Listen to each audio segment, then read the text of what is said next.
Welcome again to our podcast. This is MJT Law. My name is Melanie Thorley and this is Chris Santana.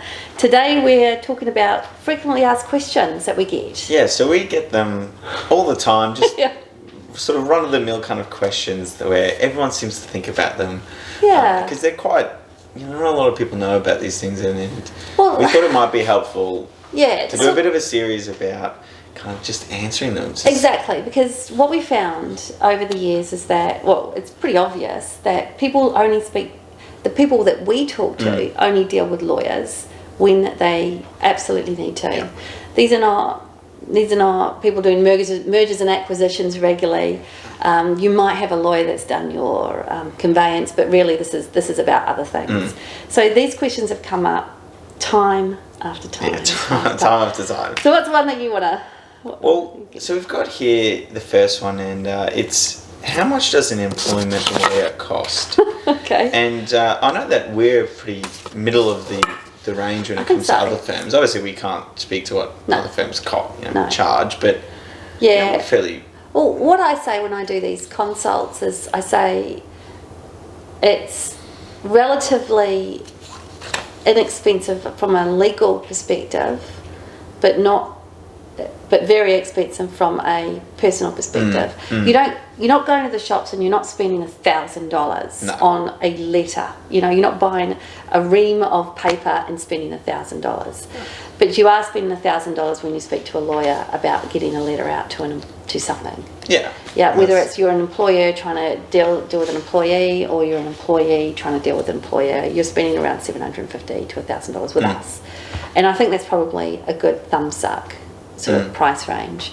So the trouble is it can be more expensive depending on which solicitor you go to, or it could be a lot less expensive. Yeah, estimates are very difficult because I think the thing that a lot of people don't understand when it comes to our pricing and most lawyers' pricing is it's based solely off time. It is. It is purely how long will it take us to complete this. Even the fixed fees that you get with solicitors are based off something, and generally that's based off time. How long would it take me to do this thing, and they fix it at that level. And so we're trying to estimate an exact time that we think it's going to take us, and it actually can be very difficult. Can be. Questions come up. We might get a lot of documents. We might have protracted negotiations. There are a lot of things that we can't guarantee. This actually takes me to another question. Fixed fees. Hot topic. It's been a hot topic for years. Yeah. Do we do fixed fees or do we not do fixed fees? And what's your view on fixed fees? Obviously we don't do them here, but you can have a view on it. My view on fixed fees is I think it's just risky. I think it's risky for everyone involved. Okay. I think it's risky for the client because there's every chance that this doesn't take that long. Okay, so it could have cost less if it wasn't a fixed fee structure. Yeah. What about the fact that it's not risky at all from a price point perspective? Price certainty. No risk there. Well, do you think that you would be more prepared to pay for something, but if you knew exactly how much it would cost, even if it was higher than your going rate? But I suppose it's about my trust about the firm and whether they are setting the fix really high or whether they're setting it what they would regularly do it. It's an interesting one, isn't it? Because there's a couple of schools of thought on this, and as a owner of a law practice, it's obviously something that I think about from time to time. There's a school of thought that you should set the fixed fee at the highest of the fee estimate, so you will always at least be somewhere on top. And then there's another school of thought where you should fix it in the middle because over or under it comes out in the wash. Yeah.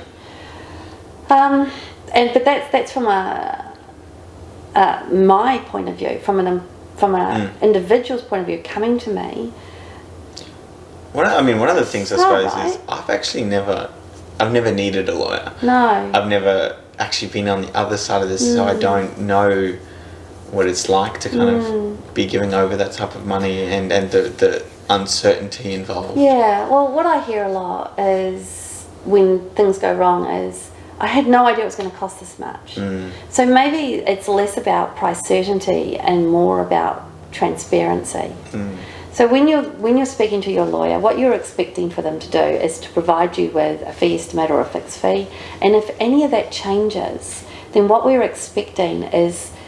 would be expecting is for them to let you know before they spend the money that there's going to be a change. And look, we try really hard to do that. It doesn't always work for us. There's some things that just move really fast, and we want to get things out, and we know our clients got, pressures about this, and it just ends up being a little bit more. But I would say that is the exception to the rule, whereas the rule is we try to give our clients a heads up that it might cost more before we spend their money. But it's about transparency, right? It's about transparency, but of course there's also no win, no fee situations. Oh, yeah. I know we don't do them here. And I don't understand the process either. There's a lot of legislation around it. I know there's a lot of firms that do it, but that's in an environment where everything is quite settled. We're talking about personal injury, right? Yeah, mostly. And not that I'm a personal injury lawyer, and I don't know the Act particularly well, the Workers' Compensation Rehabilitation Act or whatever it's called. But they actually put figures on injuries, right?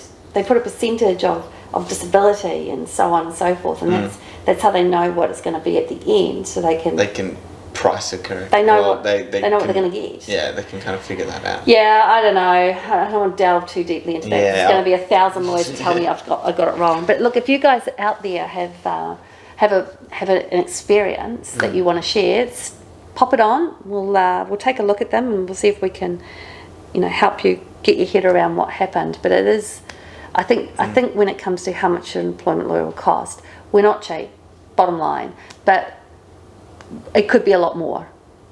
So take that as you will.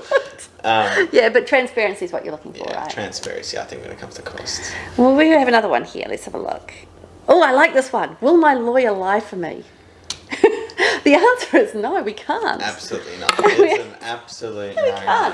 There's just no chance of us. What we do is we take the set of facts and we provide our client with the best possible light in that set of facts. Let's just take something really random. We'll use what we talked about in the last podcast, which is working while you're working. Yep.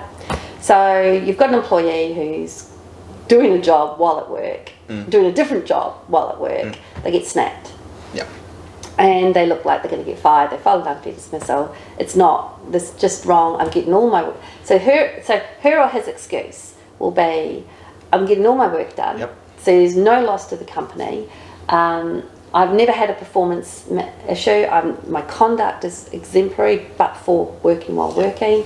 And you've reduced my wage because of COVID. You could always by 30%. So I need to make up all the that money. sort of thing. And you can say, where's the loss for the company? Yeah. And then so what we would do is we would take all the set of facts and use them to give our client the best possible solution or the best possible kind of light. But what we absolutely cannot do is say, no, they weren't working working at work. We have to deal with the stuff we deal with. We can't just flat out say, no, it didn't happen. Which is another one. Do we have to give that document? The answer is no. I mean, if it's not asked. Well, if it's not asked, but in discovery, depending on how it is asked. So the other thing is, it's not a great idea just to hide something away and hope no one notices. Because I take the view that lawyers out there are at least as smart as I am.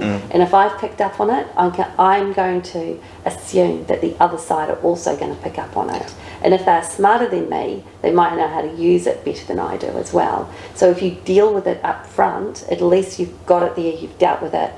It's not the elephant in the room anymore that we're hoping that no one notices. I think a lot of that comes down to, I think we've spoken about this before.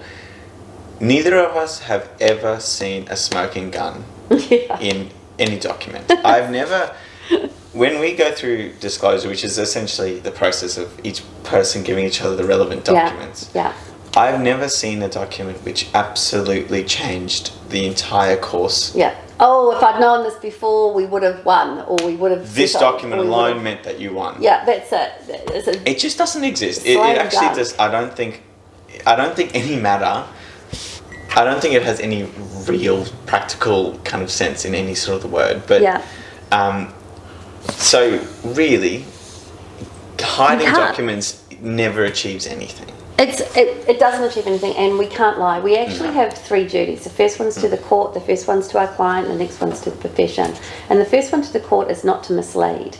So we actually can't. We can't lie. No. We can use the information. If we want to use the word twist, we can maneuver. Shine a light on we can certain shine a light on points certain things. We can maneuver it into a way that makes sense for our client, but we can't just make up stuff. That's exactly right. And we can't say something doesn't exist when it does.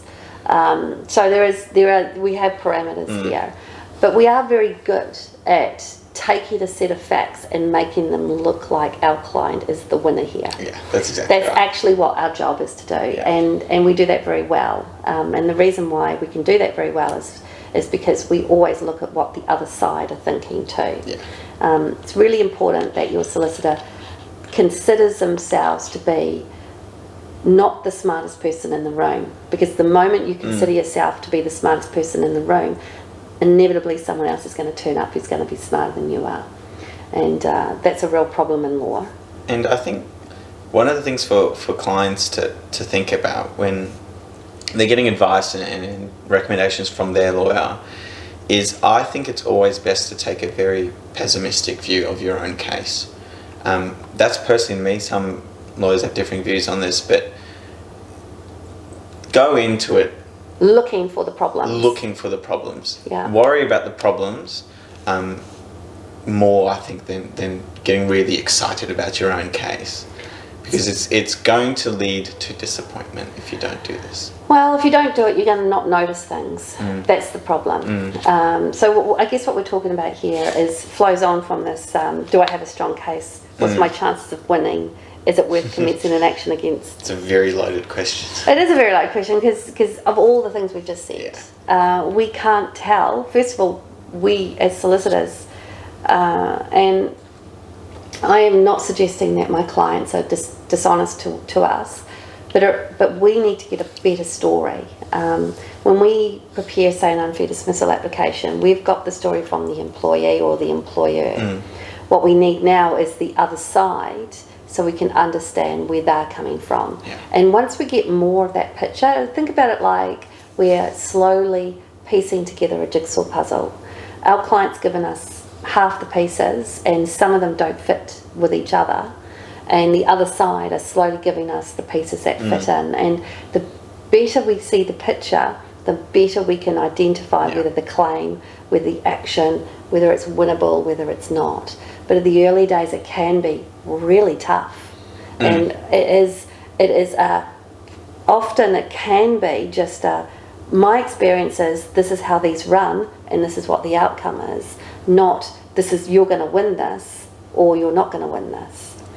Because what the outcome is doesn't necessarily coincide with whether you've got a strong case or you don't have a strong case. It could be the argument that gets played, which is what we're quite good at, to be honest. So and we do, and again it goes back to thinking about what the other side are going to be thinking about too. That's a little bit. Now onto a slightly different one. So we've got here, so when should I contact an employment lawyer? So when is the right time? Well, the right time is early, I think. As early as possible. Yeah, given your sensibilities for costs and so on and so forth. Yeah, early is probably the... I think let's try and avoid making the mistakes before the mistakes happen. Yeah, so if you're an employee, early is when you're starting to feel uncomfortable. Yeah, when things start... unwinding. Yeah, you're having some uncomfortable moments at work, whether that be with your boss or with other employees, or there's been... Probably the best way to think about when you have a major change as well. So let's say you've got there's a restructure announced, which is always a bit of a taboo word. What's happening? Or there is, your boss wants to discuss your role moving forward, or you're having ongoing discussions about your position in the company moving forward. But if you're an employer, then the things that you'll be looking for are, am I having troubles with an employee? did my contracts work last time? Is there something that I really want to, is there something I want to protect about my business? Get it in early. Like, the earlier you get in for an employer, the better. Get it in the documents. Get the contracts down right the first time. And then if you're having problems with an employee, make sure those policies are right. So that's all the precursor stuff. And then once you had a problem, you get involved. You might get a lawyer involved early just to make sure you're staying on the right track, because it's very easy for an employer to be thinking they're doing the right thing, but in fact they're straying from what would be considered appropriate, which gets them into a little bit of trouble. They may also want to, we know that it's a good idea to regularly assess your own processes. Stop and revisit. I think we say roughly once every 1 or 2 years. Yeah, certainly the policies and the procedures. Just relook at the whole. Take a step back. Is this still working for us? Yeah. Has our business plan, is our strategic plan still working for these documents? I think it's important then as well to, on top of other important people involved, is to probably contact a lawyer about them as well. If you're your people you're hiring is slightly different, so you need to rethink your contracts. A few things have happened over the last couple of years. You might want to relook at some of your policies. Is that restraint of trade still working for us? Has this person that's come into our business, made me think about protecting my business from a restraint of trade perspective? So when we're thinking about when you should contact a lawyer, I think you're right. Early as practical is probably the best way to say it. But you also have to remember that lawyers cost. A quick call with a lawyer might be far cheaper in the long run. How many times have we said that? Than a lot of other things that might go on. Getting those documents done early might be the way forward. Whereas if you've got no money at all, that's when it becomes very tricky. You're literally walking in the dark at that point, trying to get it all done without the help that you need. But you're right. How many times have we said to each other, a quick call, it might have only been a 10-minute call. Yeah. May have avoided bringing back on the right track 3 months worth of issues. This is true, and this feeds into that: can a lawyer get my job back? We're not the decision makers. We really aren't the decision makers. We can help with making if you are the employee and you want your job back, we can see if we can help with the negotiations to get the parties talking again. But very few unfair dismissals end up in reinstatement. There was that odd case with the pelican feeder. A strange case that one was. That was a very strange case with the pelican feeder, but very rarely do they end up with jobs back. No, the breakdown in the relationship is usually such that... Yeah. I can't comment on the QIRC though, the Queensland Industrial Relations Commission for government workers or state workers. I don't know how often the application for reinstatement works, because it's not a jurisdiction that we actually work in a lot. We do go in there, we do work in the QRC, but for me to definitively say that it would end, and they don't seem to publish a lot of that information either. So if we're not going through an application for reinstatement regularly there, it's hard for us to be able to tell, especially when they don't publish it. But it's not... I mean, if that's something that you're looking for, I think it's worth still seeking. It just may be a very difficult outcome to achieve. Yeah. I don't want to lose my job is one that comes up a lot. And there are ways to protect your job, but it does depend quite heavily on what's happened as well. Yeah, and the organisation relationship itself. Is broken down.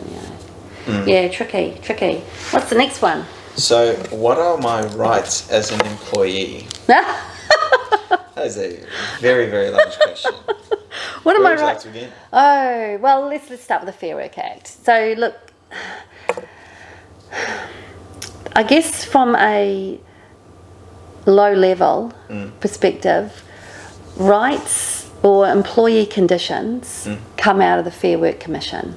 So if you want to find out a little bit more about what your rights are from an employee conditions point of view, we would encourage you to jump onto the Fair Work Commission's website, download some of those bench books that they've got, have a feel around and get an idea of what your rights are in that way. You can also download the the NES, the Fair Work Information Statement, get a bit of an idea of what your minimum 10 basic rights are as an employee. So if I can, let's see if I can get them all. Number one is request for flexible working conditions. Number two will be, it's not leave, is it? Oh my God. Okay, so we've got the leave entitlements for being on holiday. We've got redundancy entitlements. We've got parental leave, which is probably number two, to be fair. We've got the parental leave entitlements. We've got the compassionate leave. Yeah, or do all the leave entitlements. So that's that equal domestic like 4 or 5. Domestic leave. Violence. Yep. So that would. So what we've got the Fair Work Information Statement's number 10. Oh my goodness. 3. We said redundancy. We did say redundancy.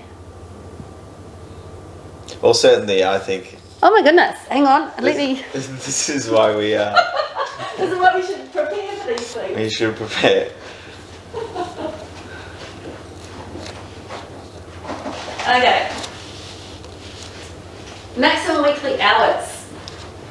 Ha! Forgot about that. That's number 1. Maximum weekly hours is number 1. So that's at 38 hours per week if you're a full-time employee. We've got request for flexible working arrangement, parental leave entitlements, annual leave. We've got personal carers leave, community service leave, long service leave. That was the one we forgot. Public holidays. Yeah. Notice of redundancy and Fair Work Information Statement. So we missed the public holidays. We missed the minimum working hours. And the long service. Yeah. Sorry about that, guys. Probably because long service leave is so rare these days that not many people are taking that these days. It is long, yeah, and it's regulated by the states too. So we've got to, okay, but certainly. So Rights as Employee Fair Work Commission will be the place to go for all things in relation to employment conditions, and you go to the Fair Work Ombudsman if you want to deal with things in relation to employment entitlement. So that's things like the money. Yeah. So if you want to really get a grasp on what your employee rights are, certainly they're the two organisations I'd start with. Start poking about those different, the websites and downloading some of the information booklets on that. But employers and employees, there is a lot going on with employment in Australia. It's highly regulated. It's moving very quick. It is moving very quickly. Just last night there was some changes as well. So So look at the Ombudsman. They have a contact line there as well if you need to speak to someone as well. Absolutely. There's a lot of material there. So if you're looking for all your rights, certainly these are places to start. I think broadly speaking, it's important to know that you do have them. Yes. I mean, not everyone has this view. And I think it's also important to say that the NES, the National Employment Standards, are the minimum rights for every employee, whether you fall under a enterprise agreement, under an award, or you're an award-free employee. As long as you're a national system employee, you have these rights. And this is the other thing, we're talking about national system employees. We're not talking about state employees here. State employees have a different set of rules and regulations, highly regulated again, but there are some minor differences between them. Alright, so next we've got, is unlawful termination difficult to prove? Unlawful termination? It's difficult to get. It's difficult to get to the table even. It's difficult to get to the table. Before we do unlawful termination, you have to show that you have unavailable to you unfair dismissal or general protections. And I think they do like 1 or 2 unlawful terminations every couple of years. Yeah. So I think it's difficult to get. Because the way, there's a certain meshing there is. Of the legislation that basically captures almost everyone. It does. The thing that unlawful termination picks up that unfair dismissal and general protections doesn't is the unfairness around being terminated for being discriminated against. I think that's probably the high level because you haven't exercised a workplace right. Yeah. It just is. But the trouble with that is, if it's about something to do with discrimination, you're far better to go for a discrimination claim under the Anti-Discrimination Act instead of the Fair Work Act, in my view. But of course it depends on the circumstances. Don't quote me on that as a matter of fact, but it's as a matter of preference. I guess. Then it does depend on the set of facts at the time. But yeah, look, I can't comment really. Is it hard to prove? Because proving is a difficult. Because everything's hard to prove, or it's easy to prove, depending on the set of circumstances, the evidence you have. There's a smoking gun there. Yeah. And what the other side has to say about it. But I think it's difficult to even get to. I think navigating to unlawful termination is the one that is the trickiest. More than likely, you will fall as either discrimination claim, unfair dismissal, or general actions. And remember, guys, if you're under the Fair Work Act, you can't get to unlawful termination if you can have an unfair dismissal or general protections available to you. You just can't skip over either of those ones and go straight to. That's the tricky one. Basically, like a dormant area of law, essentially. Well, it's pretty quiet in that space. You know, it may pop back up. You know. So we've got here: will my employer settle outside of either court or the commission? So our chances of negotiation. Yeah, well, we know that almost all matters settle. Yes. At some stage, whether they be at a very early stage, middle, or right on the steps. Yes, the steps of court, which is it's actually a fairly literal term. Yeah, and it's a thing. It is literally right out the front of court on the day of the final hearing. You may just want to settle. This is true. What happens quite often is you'll be walking up to the court and you'll be getting ready to go through security. The other side will come to you, ask you to have a private conversation even before you even get inside. So literally on the steps of the court is there although none of our courts actually have no steps for our courts. But we don't have steps in it's an access We're thing. A ramp. But look, yes, employers and employees often settle without having to start litigation, and it can be it's a commercial thing, right? It's a financial thing. It's just cheaper to settle early than to pay us. Happy days. That's exactly right. Yeah. It's just cheaper. Yeah, and look, we do have clients who'll say, I'd rather pay you, Melanie, than pay the other side. And my answer to that is always, you will be paying us, but you may also pay the other side. So let's get this as cheap as possible. That's the answer for this. That is really the answer. Yeah. Okay. What is the Fair Work Ombudsman's role in employee-related matters? Well, their role is, I suppose it's a bit of a dual role, really.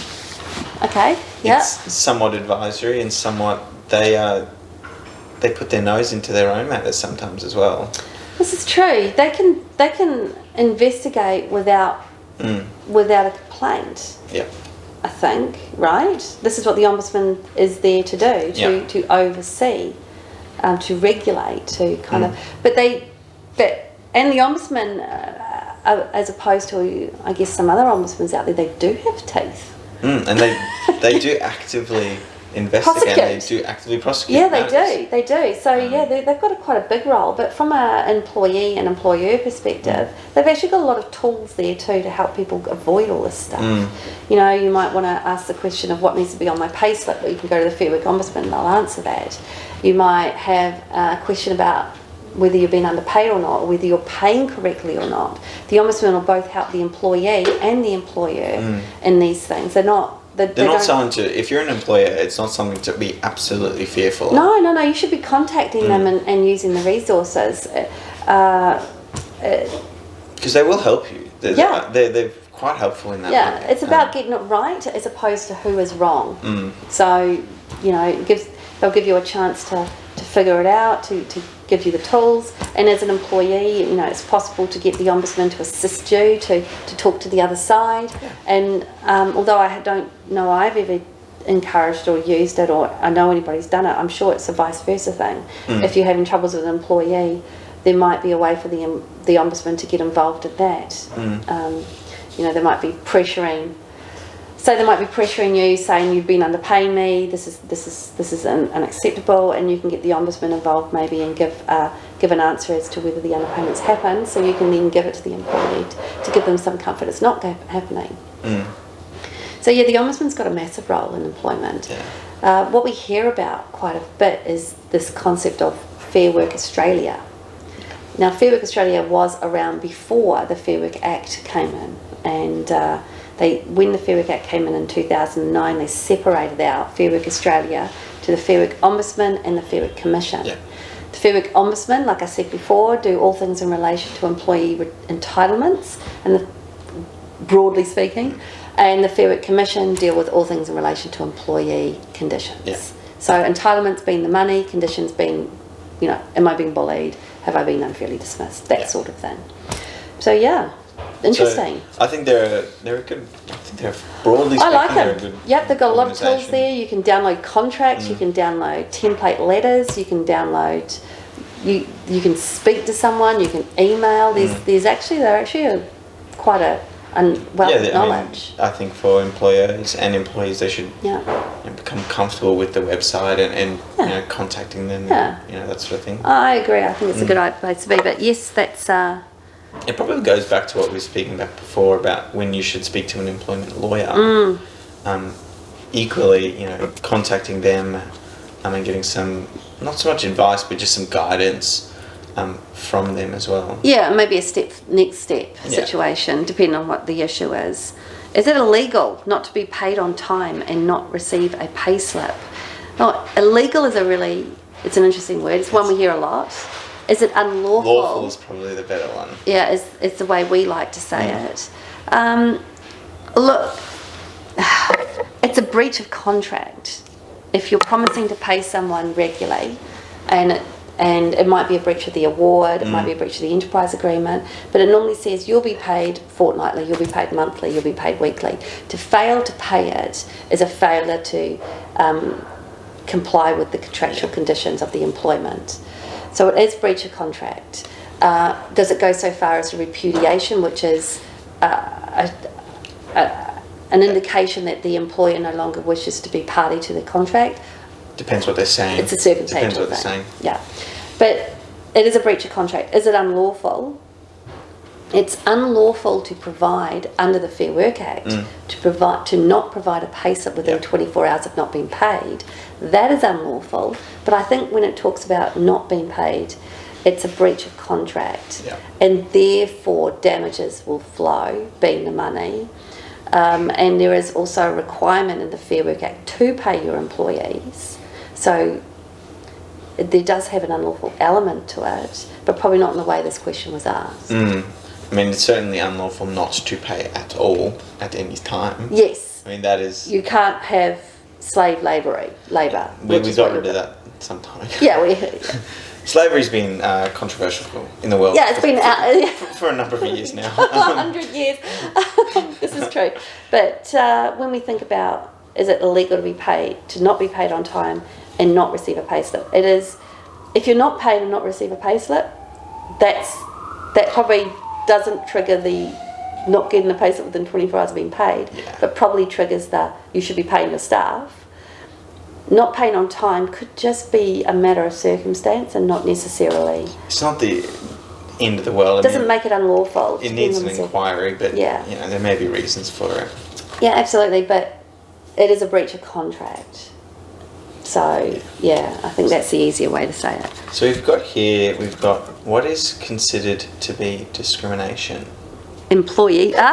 Specifically relating to employees. Discrimination. Wow. Okay, discrimination is when someone is treated differently for having a particular attribute that's defined in one of the discrimination acts. Yeah. So... then they're fairly broad, those attributes. Yeah. So we look at pregnancy, there's a number of them: pregnancy, impairment, which includes illness or injury, race, sexual preference, there's a bunch of attributes. So if you're treating someone differently because they have an attribute, it may be indirect or direct discrimination. But this is a big question. We might need to answer that giant question another day. I think broadly we would encourage you to jump onto the Queensland Human Rights Commission website. They've got a whole stack of information there. On the side of the website, you'll see all the different attributes. Have a look at them, see if any of them kind of relate to you. And they've got some kind of information there as well. This is true. There's a lot of websites that can help. Hang on, let me just grab Puppy. Come here. Come on. He's just out of the sight, just kind of getting up to mischief. We've got a new puppy in the office. Come on. Come on. Good girl. Sorry everyone, this is Eva, our new puppy in the office. And she can sit here and relax for a little bit. She's just woken up. Yeah, look, I think start at the Anti-Discrimination Commission of your state. Have a look around, get a feel for it. What is considered employee discrimination? Literally, if you go to the Act, it says you've been treated differently or unfavourably. How that looks depends on the situation. I think one of the examples that they have and on the Queensland Human Rights Commission website about race discrimination is having a policy that requires someone to be a particular height, and that discriminates against certain cultures that are shorter than others and can discriminate against females. So it does. So yeah, there's some description. The indirect stuff is a lot more. Yeah, it's really hard, isn't it? But yeah, it's treated unfavourably. Like what's an example? I think the one that I like when it becomes. So was it indirect or direct? Make it direct, easy. Employer discriminating against employee, cut and paste. The most easy one, which I'm not sure has ever happened, is an employee comes to you as an employer, me, and says, I'm pregnant and I want to take some leave. And I just say, you're fired. You're fired for being pregnant. Yeah, so that's direct discrimination. Bang. Yeah, easy. It would be hard, obviously, for Chris to claim that he's pregnant. It might, but yes, I mean, it could be from a male perspective as well. They want to take parental leave, which every employee has every right to take here in Australia. And also my puppy is teething, getting new teeth, so she's fighting. Yes, she's very mouthy today, as you can see. It doesn't hurt, it's just that she's a bit mouthy. So that's the obvious one, right? Or another one might be a little bit less obvious is my husband has just taken a fall and he's in hospital and I need to look after the kids. Yeah, personal carers leave. I'm sorry you can't do that, and if you're going to take that leave, I'm going to terminate. Yep. They are like cut and dry kind of discrimination matters, but there's a lot of nuance involved here. Yeah, there's a lot more situations which happen which are a bit more, I'm not going to say realistic, because that sort of says that those sort of situations don't happen, but are more prevalent. Situations like that height one, the intentions may have been right, but the actual effect is not.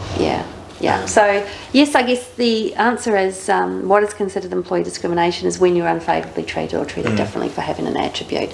We would definitely encourage you to go to the Human Rights Commission website of your state or territory and just get a feel for what the attributes are. Most people discrimination is kind of a sensibility thing. Most people can identify when they think something's a bit hinky. So if you think something's hinky, then explore it a bit more, and that goes back to our speak to someone early. Because if you let it fester, it becomes a big problem, a big problem. So you've got here another one is can I quit my job and take my client and intellectual property with me? Well, you can take your intellectual property if you had it before you went there. That's the easy thing. You can take the clients that you brought into the practice more likely than not. If it's not confidential information, if you brought it in before you went, as you're coming into the company, you brought this information with you. It's your. It doesn't become your employer's property all of a sudden. Although intellectual property is more of an area of intellectual property law, it does, as you can imagine, there's a bit of meshing there. Okay, yeah. But can you take the clients?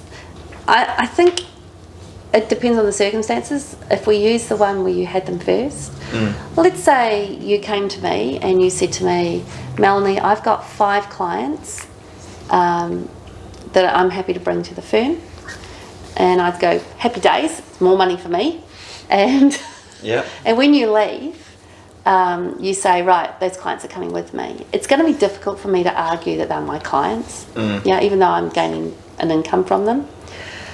If you had clients here, and you wanted to take those clients with you, that might be a different conversation.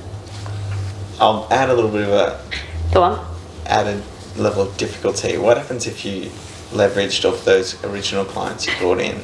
So you bring in 5, those 5 get you to 10 while you're here.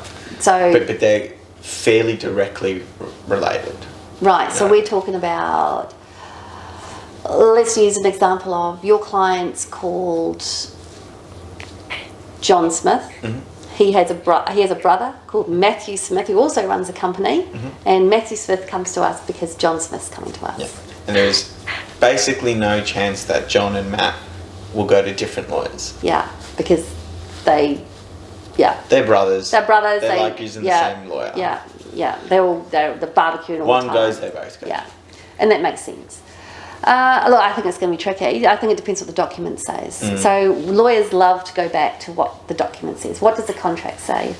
You know, because this is less of a situation where John and Matthew, same names? Have I just changed the names? Yeah. John and Matt. John and Matt. Because John and Matt might like the law firm. They might like me more than you. They might like, my team more than you. And if you leave, they might stay because they've now got other things going on here. Yeah, that's true. So I think it depends on what the documents say in that case. But I do think it's going to be hard for an employer to enforce a restraint or taking clients that you've brought to the company first of all. Excuse me. Ha ha ha ha. So naughty. Okay. What should be included in the anti-bullying policy? Wow. Okay, it should say that you shouldn't be bullying people. Bullying and harassment is unlawful. Discrimination is unlawful. You need to put some of that stuff in. You need to explain what bullying looks like. You need to give examples. It's really important that policies are not war and peace, but they're actually clear. Yeah. I think that's what they're there for. They're not a contract. Shouldn't be written like one. No, I think if we go back to a dress policy, I think dress policies should have pictures in them so people can see what is okay and what isn't. I think. Well, that's a good example. What are you doing? So I think there should be examples in the bullying policy of what bullying looks like. Yeah. I actually really like the should we test as well. You want to explain that for? I know what it is. Yeah. So this is something that comes up from time to time. It's this kind of stop go moment. Should we be doing this? Should we not be doing this? It's a catch moment. Should I be shouting? Should I not be shouting? Just if we think about what we know about mindfulness these days, I'm a big fan of what we call 4 square breathing. Breathe in for 2 seconds, hold for 2 seconds, breathe out for 2 seconds, hold for 2 seconds. And what that does is it gives me a moment, a stop-go moment. And it gives me that should I be doing this moment, the stop and think moment. And that's what I believe the should we test is. It's just should I be driving through that traffic light? Should I be, having a shout at the lady at the counter because she can't refund my item? It is what is a social norm here? Yeah. Should we test? It probably comes to what are you trying to avoid? And I think when it comes to policies generally, actually, is you can't stop blatant breaches. So someone who, I'm going to just call them a bully, who's just flat out, doesn't matter what you write, this bully, this is going to achieve nothing for them. But what you are really trying to achieve is stopping inadvertent breaches. So inadvertent poor behaviour. So,